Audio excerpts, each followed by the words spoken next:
Em 1979, dezenas de cidadãos estadunidenses estavam sendo mantidos como reféns dentro da Embaixada dos Estados Unidos em Teherã.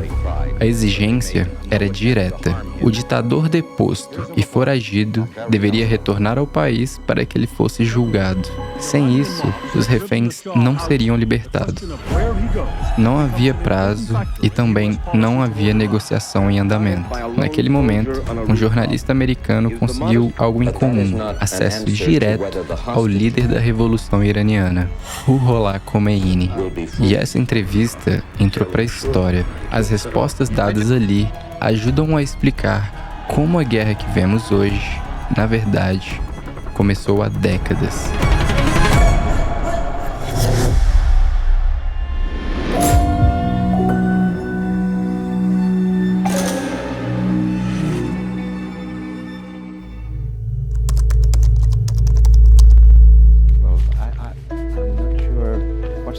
Esse é Mike Wallace, um jornalista estadunidense que, ao longo de décadas, cobriu alguns dos principais acontecimentos políticos do século XX. Como correspondente do programa 60 Minutes, ele documentou momentos de instabilidade ao redor do mundo, incluindo o Irã, ainda durante o regime do Shah Mohammad Reza Pahlavi. Naquele período, o país ainda era visto pelo governo dos Estados Unidos como um aliado estratégico no Oriente Médio, em grande parte por conta da sua posição como um dos principais produtores de petróleo da região e pelo papel relevante que desempenhava no fluxo global de energia. Wallace acompanhou de perto essa fase. Entrevistou autoridades, registrou as transformações econômicas e sociais que aconteciam no país e também os sinais crescentes da tensão interna que levariam à queda desse regime. E, em um dos momentos mais críticos dessa transição de poder, aconteceu algo improvável. I remember I was in a toxic waste dump in Stockton, California, when somebody came from the CBS bureau out in San Francisco and said, "Hey, you're going to Tehran. Khomeini has agreed to talk to you." Anos antes, Khomeini ainda não era uma figura central na política internacional. A influência dele era ligada ao meio religioso, mais especificamente ao clero xiita no Irã. Mas ao longo dos anos, a sua atuação começou a se deslocar. No início da década de 60, o governo de Pahlavi implementou uma série de reformas que estavam modificando cada vez mais a estrutura econômica e social do país. O Estado estava se tornando cada vez mais centralizador e alinhado a potências estrangeiras. Para uma parte do clero, essas mudanças eram vistas como uma tentativa de enfraquecer o papel do islamismo na sociedade iraniana. E é nesse contexto em que Khomeini começa a incorporar elementos políticos em seus discursos públicos, questionando não só as decisões do governo, mas também o alinhamento com os Estados Unidos e a crescente concentração de poder. Em junho de 63, Khomeini faz um discurso na cidade de Qom que marcou uma escalada muito clara nesse confronto. Ao criticar as medidas do governo, se referindo a elas como uma revolução branca, ele também atacou diretamente Pahlavi, o chamando de homem miserável. Imediatamente, ele foi preso pelas forças de segurança e corria o risco real de uma condenação à morte. No entanto, a prisão de Khomeini acabou desencadeando uma onda de protestos em diferentes partes do país, e ele foi salvo por uma manobra política de outros líderes religiosos que o nomearam como um marja, ou seja, uma autoridade máxima no islamismo xiita. Zu der Zeit, als dann wirklich öffentlich auftrat, eben nicht mehr der junge Geistliche, der vorher war in Rom, der sich über dieser Schau beschwert hatte, der sich dann eben auch zurückhielt aus Respekt vor seinen Lehrern, sondern zu der Zeit war dann eben auch schon Großayatollah, hatte sich dann eben auch schon eine ansehnliche Anhängerschaft versammelt und konnte dann natürlich auch, hatte ein ganz anderes Mobilisierungspotenzial. Esse título dava a ele uma espécie de imunidade diplomática religiosa, que acabou impedindo que o Estado naquele momento decidisse pela sua execução. E, diante de toda essa comoção, ele foi libertado. Mas, em muito pouco tempo, Khomeini retoma suas críticas e acaba denunciando publicamente um acordo que concedia imunidade legal a militares e cidadãos dos Estados Unidos no Irã. Na prática, isso significava que eles não estariam sujeitos às leis iranianas, mesmo dentro do território nacional. Para ele, esse era o alerta claro da perda de soberania do país. Novamente, Khomeini foi preso pela polícia secreta do governo, só que dessa vez o destino foi diferente. Ainda sob custódia, ele foi levado diretamente ao aeroporto e colocado num voo para fora do Irã. Mas o problema é que o que inicialmente parecia ser uma medida para eliminar um foco de instabilidade interna, exilando um opositor do governo, na verdade, o efeito seria outro.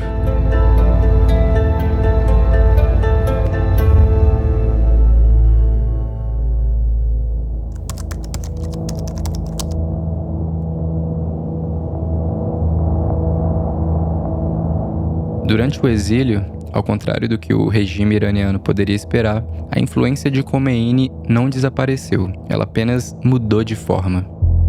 Ao longo dos anos que se passaram, as mensagens dele continuaram a circular dentro do Irã.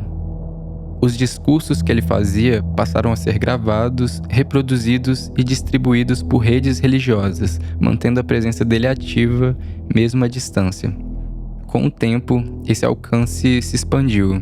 O que antes circulava de uma forma mais restrita passou a atrair uma atenção fora do país. E no final da década de 70, em que ele já estava estabelecido na França, Khomeini se tornou um ponto de interesse também para a imprensa internacional.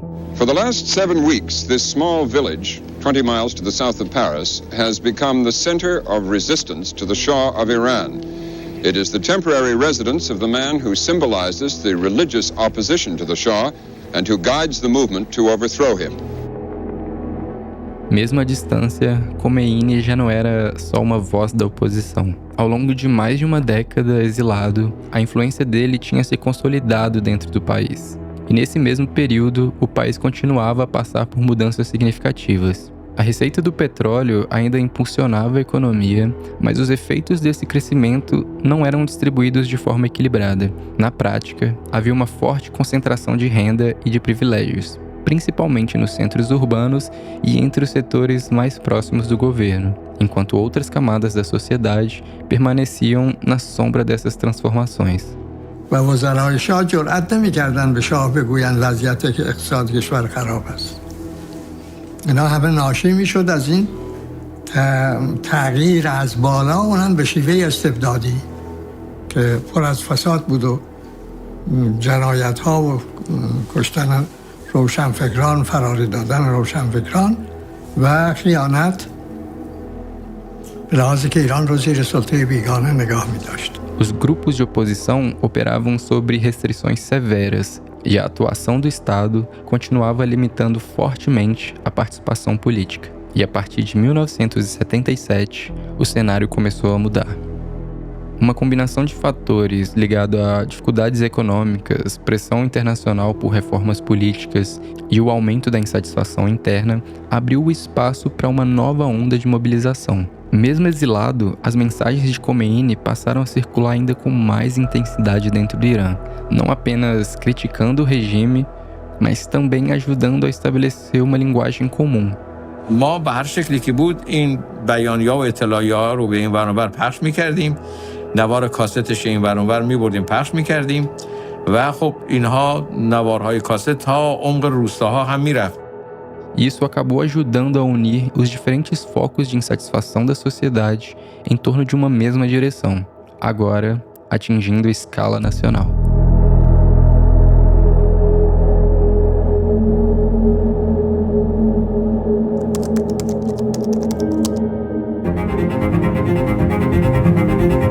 Now Khomeini has called on Iranians to rise up again and use any possible means to overthrow the regime.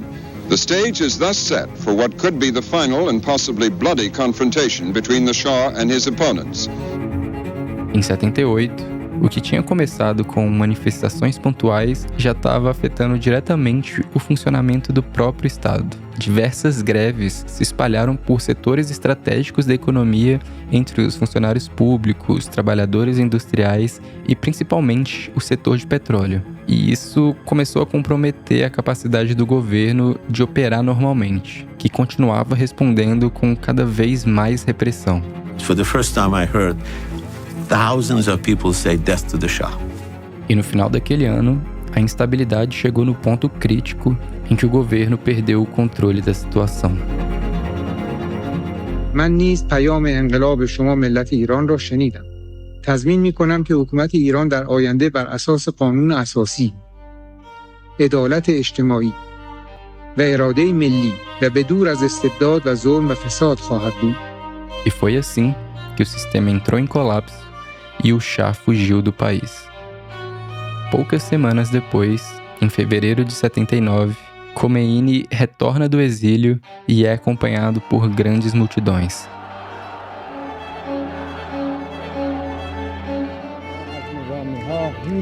Em um curto espaço de tempo, ele se tornou o principal centro de poder do novo governo revolucionário. Enquanto as estruturas internas ainda estavam sendo reorganizadas, no plano externo, a tensão já estava estabelecida. A relação que era mantida com os Estados Unidos era um dos pilares centrais do regime anterior. Ao longo de décadas, Washington havia apoiado diretamente o governo iraniano. E naquele momento, para muitas pessoas dentro do país, essa relação era vista como parte do sistema que tinha sido derrubado. E por isso, na medida em que o governo revolucionário se posicionava, essa relação rapidamente se transformou num ponto de confronto que se tornou inevitável, atingindo seu ápice no longo episódio que ficou conhecido como a Crise dos Reféns.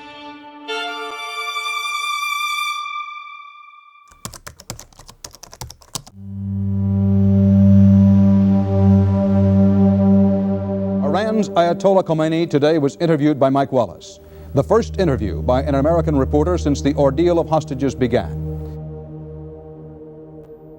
A entrevista aconteceu num contexto incomum. Não se tratava de uma conversa aberta, nem de um formato tradicional de imprensa. No question could be asked unless it was approved ahead of time.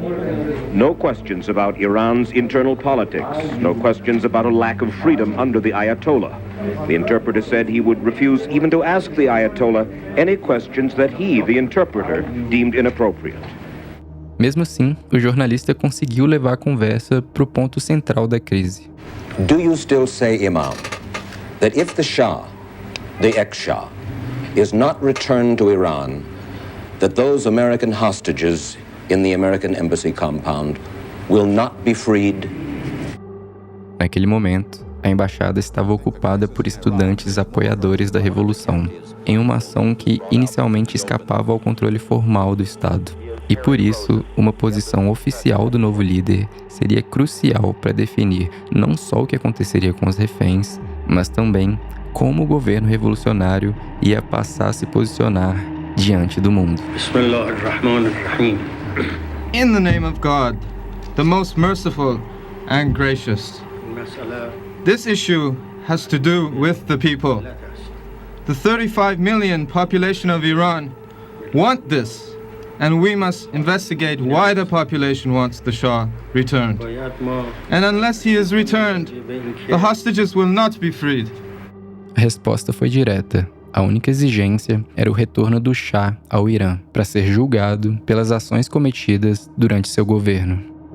Ainda assim, mesmo com as restrições da entrevista, Wallace tentou provocar algum tipo de declaração mais comprometedora do líder.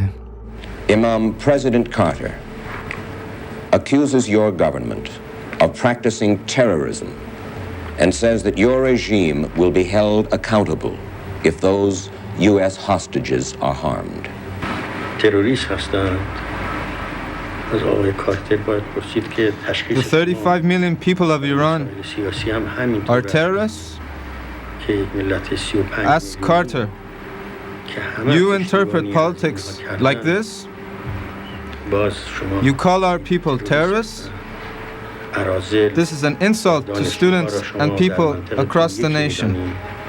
We are Muslims. This is an insult. Sem nenhum contexto, as declarações dele podem até parecer rígidas e sem sentido. Qual que era o motivo de dar aquela entrevista justo para um jornalista americano? Qual era o objetivo real por trás de toda aquela situação? But that is not an answer to whether the hostages will be freed. I just gave an answer. The people will it, and we can't go against this will. Já com algum tempo de entrevista e com respostas até repetitivas, o entrevistador percebeu que ele estava sendo usado. Khomeini estava colocando as cartas na mesa. Aparentemente, a ideia era legitimar sua posição como líder naquele momento crucial para a revolução. Ao repetir a cada resposta que aquela era a vontade do povo, automaticamente ele estaria validando tudo o que foi construído até ali, mostrando que ele não iria ceder à pressão externa. I mean, he used my questions as springboard for propaganda answers, which some people will do, and there's very little you can do about it. You can't prevent that. You cannot prevent it. I had research, obviously, but he was the Ayatollah, and he understood very well. He is a very, very intelligent man. E assim, ele consolidou uma narrativa que se tornou histórica para o país. The freedom of the woman and blacks will be given. Women are given great dignity in Islam, and the blacks have been oppressed in the United States. We are doing this owing to the tenets of Islam. In return, we ask nothing for their freedom. We want the Shah. Carter must return him.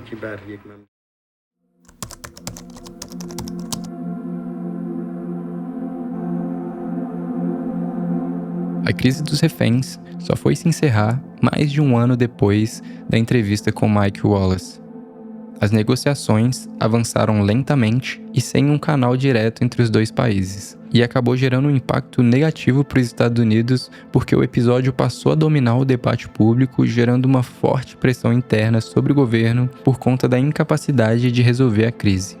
And in April of 1980, President Carter ordered a military rescue, Operation Eagle Claw, to get the hostages out.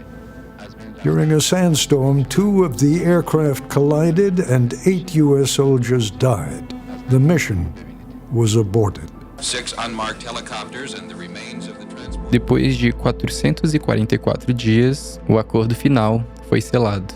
Mesmo que a exigência do retorno do Shah funcionasse para a Revolução como um símbolo importante da ruptura com o sistema anterior e da rejeição sobre a influência estrangeira no país, ela foi perdendo a centralidade com o passar do tempo, já que, depois de fugir do Irã, o Shah passou por diferentes países e acabou morrendo em 1980, antes do acordo final. Além disso, parte dos objetivos iniciais já tinham sido alcançados. Essa crise já tinha consolidado o regime revolucionário e também estabeleceu uma ruptura muito clara com os Estados Unidos. No acordo, os Estados Unidos concordaram em desbloquear os ativos iranianos e também assumiram compromissos, pelo menos no papel, de não interferir nos assuntos internos do país. E, em troca, os reféns foram libertados. A partir desse momento, a relação entre Irã e Estados Unidos passou a seguir um padrão de conflitos indiretos, com períodos de maior e menor escalada. Diversas sanções econômicas foram impostas ao Irã, além de constantes disputas regionais por influência no Oriente Médio. Internamente, o próprio regime revolucionário também enfrentou bastante controvérsia. Com o passar do tempo, esse novo formato de Estado, que agora era baseado numa interpretação da Sharia, a lei islâmica, e a figura de um líder supremo que concentra a autoridade acima das outras instituições do Estado, começou a ser visto como mecanismos de controle político. In the 2010s, a string of wealthy businessmen are accused of defrauding the Iranian state and sentenced to death. And through a quiet purge of the private sector, businesses are seized or sold off to the children of ministers, generals or clerics. E mesmo que houvesse uma unidade que foi conquistada no processo da Revolução, com o objetivo de derrubar o Shah, as divergências internas dos diversos grupos dentro do próprio país, ainda assim, ao longo das décadas, ao entender a assimetria que estava presente nessa disputa, eles se prepararam para o que eles sabiam que ia acontecer mais cedo ou mais tarde.